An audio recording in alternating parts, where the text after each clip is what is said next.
ఒకటో తరగతి ఆశయాలు గవర్నమెంట్ స్కూల్ గొప్పదా, ఇంగ్లీష్ మీడియం హై స్కూల్ గొప్పదా అంటే మీరేం చెప్తారు? ఇక్కడైతే గవర్నమెంట్ స్కూల్ గొప్పదనే అంటున్నారు, మీరేమంటారు? క్షుణ్ణంగా పరిశీలించి వాటిలోని సూక్ష్మ మరియు ప్రత్యక్ష అంశాలను అవగాహన చేసుకుంటాము. ఒక చిత్రాలను క్షుణ్ణంగా చూడటం అనే పదం ఏంటి?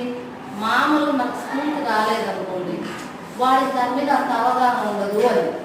ఇప్పుడు మనం స్కూల్కి వచ్చిన తర్వాత ఒకటో తరగతి స్థాయిలో వాడి దగ్గర నుంచి మనం ఏం ఆశిస్తున్నాం? వాడు ఒక చిత్రం ఇక్కడ చూడగానే దాని పరిశీలన శక్తి అలవాడాలి.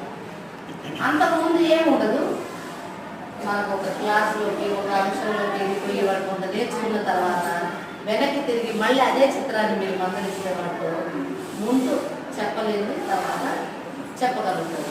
అది చూసి ఏమంటే ఓ దేవుడి అసలు ఇది పెన్సిల్, అక్కడ బొమ్మ చూడండి, ఇది పెన్సిల్, ఈ పెన్సిల్కి అంతకుముందు మనకు అది పెన్సిల్ అనే అవగాహన రాదు. ఇది వెహికల్ అంటారు, ఇది పెన్సిల్ మోడల్లో మనం వెహికల్ తయారు చేసాం. ఇలాంటివన్నీ అంటే దాని చిత్రాన్ని బాగా పరిశీలించి మాట్లాడగలిగే శక్తి ఒకటో తరగతికి రావాలి. బాగా